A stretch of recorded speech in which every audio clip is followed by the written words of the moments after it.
We are going to Realtor Fight Club, episode 75. Welcome to another episode of Realtor Fight Club. I would like to say hello to my very good friend, Jen Mertlin. What's up? Hey, Monica. How are you? I'm good. How are you? Good. I like your office there. If you're watching us on YouTube, that's pretty fancy. It's my Soho, New York City NYC. I like it. headquarters. All right, guys. I'm in Portugal. Yes. Okay, good. I'm super glad you guys joined us today. We so appreciate our listeners. You can't even imagine how much we appreciate our listeners. Thanks for joining us. Another episode of Realtor Fight Club. Today, Jen and I are going to duke it out over this question. Should your assistant or your transaction coordinator be licensed? Should your assistant or your transaction coordinator or something like that be licensed? What do you think, Monica? Ooh. This is a tough question. God, you're going to just get mad at me because sometimes I think it depends, but that's not what I'm going to say. Come on, pick a damn side, man. I'm going to say yes. Oh, God. Just because I know you're going to say no. All right, let me hear you. No, I'm going to say yes. I'm going to say yes. Look, in order to maximize that investment and leverage it appropriately, there are so many opportunities that will be missed if your assistant or your transaction coordinator is not licensed. So many leveraged opportunities that it's almost like you're throwing money away. Like what? So perhaps handling some questions about negotiations for the inspection, perhaps handling the inspection, perhaps going out and I don't know any admin that's like, I wanted to handle the inspections. Maybe you want to. I don't, but maybe if you wanted to, you would need to be licensed for that. Okay. If you want to be able to leverage them for doing some showing assistance stuff, outside of the realm of their assistant role or their transaction coordinator role. Mm-hmm. Is that it? Right. These are the same arguments that people make all the time, and it just doesn't happen. I agree. Like, listen, I think like everything you're saying, when I thought about having my first assistant, I was like, oh, this would be so great, blah, blah, blah. The reality is that's not what happens. If they wanted to be, well, negotiations is part of one of your 5 jobs. Do not give that up. I recognize that they wouldn't take on the whole role of the negotiation, but if there was something they needed to handle, they could. Whatever. Also, it just doesn't happen. Like most administrators, they don't want to be sales and they feel like showing houses is sales. Now, there are times when it's like, you're out of town, I need a favor, whatever like that. Right. And in some states, non-licensed people are allowed to show property. Like Kentucky was allowed. I don't know if they still are, but were. In Ohio, they're not. Yeah. But like, it's not really what they want to do. You should have somebody else that you're friends with. We've talked about showing assistants. Oh, yeah. Yeah. Now, listen, though. You hire an assistant or a transaction coordinator, and I do, and mine is licensed. Do you think I'm going to be able to accomplish more in a year with him or her than you are? No. That just doesn't make any sense. Of course, I'm going to be able to offload some things to them that you won't be able to offload. I just don't. They can take incoming leads. They can quote. But do what? They don't have the skill set to convert the lead. And if they did, they wouldn't. I don't know. It's just not in their wheelhouse. Like most administrators are. They're like organized people. They're like in the office people. They don't really want to do all the salesy stuff that we do. We're salespeople. But if they did want to do it and they were licensed, if they did want to do it, then that is then grooming somebody to become a salesperson. And then I would never start them in an admin position ever. I think that's a horrible mistake people do. They think, oh, I can learn the business and be an admin. Look, you're either an admin person or you're a salesperson in general. Can't be both? No. What is the for instance, DISC personality of an admin? I don't know. You would know that. It's got an S and a C, I'm sure. Right. So A you don't D, think some there are D. any successful real estate agents that are SCs?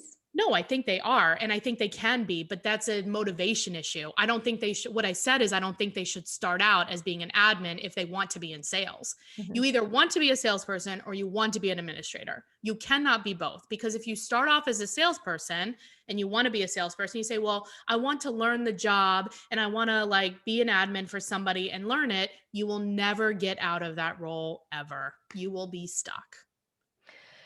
If I had a licensed admin and I couldn't handle a buyer, let's say, or I didn't want to take buyers under 150, and I could offer them to that person, which would help them in their overall income Most of goal. admins are not motivated by money. Now you're talking about a motivation issue. Oh, I mean, obviously this depends, but we can't make a blanket statement that all admins No, I want to said just be most. admins. Most. Re-roll the tape. No, I think like most of them are not motivated by money. The motivation is different. The motivation and the skill set is different. I think that sales and admins are different. I can't stay open to It's think. almost as if you're looking at it from their perspective, and I'm looking at it from my perspective as an agent to leverage through people. Let's say I'm not ready to take on a buyer's agent yet, but I obviously have Shouldn't an anyway. admin. Huh? You shouldn't take on a buyer's agent. We talked about Correct. this Well, anyway. but I need a showing assistant. And Okay. who better to do that than somebody that I know how they'll show up. I know their professionalism. They know me. They know how I operate. They know But my this whole time we talk about if people, they need to operate inside of their 20%. An administrator is when they go out and show stuff, it doesn't do anybody any favors. It may relieve a little bit of pressure as the lead agent for the team, but you're being selfish. I don't think, unless that is their goal, and if it is, they should not start off as an admin. I mean, there are very few specific cases where it makes sense. In general, I just have seen it. Monica, how long were you a team leader? 100 years? Oh my God. Give me one instance where this worked. Give me two instances where this worked. There are licensed admins that I run into in this city when doing deals with other agents all over the place. Of course they are. Are they doing the showing assistant work? I don't know what they're doing. They're not doing showing assistant work. What are they doing? And then it's like they're doing administrative work because they're the administrator. Why do they have their license? I don't know. I think it's dumb. I think it's a waste of money. You know what I think? What? I think you need a timeout. I always need it. I need a nap. I think you need a nap and a timeout, and we're gonna take that right now. All right, let's go back to our corners and hear a word from our sponsor. And when we return, bring Monica some, I don't know, napkins. What do you bring somebody who's bleeding? A Band-Aid. Bring her a Band-Aid. Band-Aid. All right. Welcome back. Now, before we bandage my face up due to the beating I got in the first round, Jen, what are agents saying about this? Did you take it to a street fight? I did, and I got angry, so I deleted it. So here's what happened. I'm just kidding. Most people agreed with you, but I think that what it is a lot of people live like, be quiet. I'm going to mute you. A lot of people live in like, oh, wouldn't it be great if, and they don't live in the reality of what's going to happen.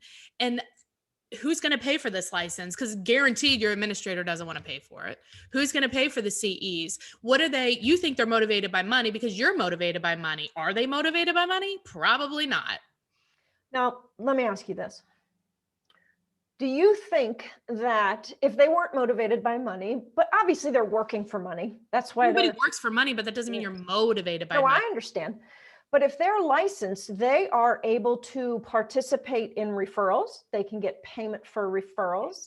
They can, if you're at EXP, they can collect stock. They can attract agents and create a revenue share. They can do things that you can't do if you're not licensed. So there's a massive advantage. I understand what you're saying, and you're saying it like a salesperson. They just aren't motivated like that. It won't be to the level that you think it should be or ought to be, or their ability to do so. I don't think that doesn't mean you can't set it up so that it's a win for them. Of course you can. You totally can. I just think it's a waste of effort and time. Because it won't last, you say? I just don't think it'll ever get to where in your head you think it's going to be. Well, I think that's interesting, though, that you would give up on that, because the question was, should your assistants be, or your transaction coordinator be licensed? I And don't just think because it's it's hard, necessary for them to be licensed. well, it's not necessary. You're right, because, I think it's an added expense and an added headache for no real value. but it doesn't mean it can't be ideal, and then you can't help if you're invested in that person and you want to help change their path or their income future or their wealth building. Like, it's different when you're licensed and you can operate differently within the industry. I Meaning know you can that. take referral That's income. why I have a license. I know. I just don't. Which is about to be taken away, I think. Oh, that's not nice. I'm just kidding. Yeah, I don't know. I think we're just gonna have to agree. My point is this: you're saying like, oh, it's not worth it, and whatever. And maybe generally speaking, you're right. It's hard. That doesn't mean it's not. I'm not saying don't do it because it's hard. I'm saying if our whole thing is like play in your wheelhouse, live in your strengths, like follow things that are like based on what you want to do, it's unlikely that the admin really wants that. It's more about you. If they do want that, then If it's a good idea. Want that, it depends on the person, but I just don't think that that's likely. But if they do want it, if they want it and they want to be sales or then it's a different position. Then they're not an admin. Okay. I think you either need to be sales or non-sales. That's it. Snap. You can't be both. It's very difficult to be both. It's like chasing two rabbits. You're only never going to catch any of them. That's right. So you're either sales or you're admin. They're very different. Very different. It's true, but we're not talking about the person being in full sales. We're talking about the accent of the ability to operate as a realtor in some scenarios, which would bring advantage to the lead agent. Maybe. We're not talking about them selling. Maybe. I just haven't seen it work is maybe so maybe if it does work for you, please let us know. Prove me wrong. Because right now, we're going to have to make this the end of today's battle. I know. It's like we're both. I feel like I have a black eye and you have a black eye. I think this one created, some mutual bruises for sure. What do you guys think? Do you think there was a knockout? How do you feel about this topic? Have you seen it work? Do you think it's ridiculous? What and if you don't have an administrator or if you've never tried this, don't come at me with your BS either. I don't want to hear it. Correct. We only want to hear from those of you who have had massive success in this space or massive failure in this space. Either way, we have stuff to learn. All right, go to our Facebook page. That is Realtor Fight Club Podcast. Go to that page and let us know what you think. Oh, yeah. And if you have questions about EXP or you're interested, feel free to call or text me 513-400-1691. All right. Thanks, Monica. All right, Jen. Have a good one. Bye. Bye.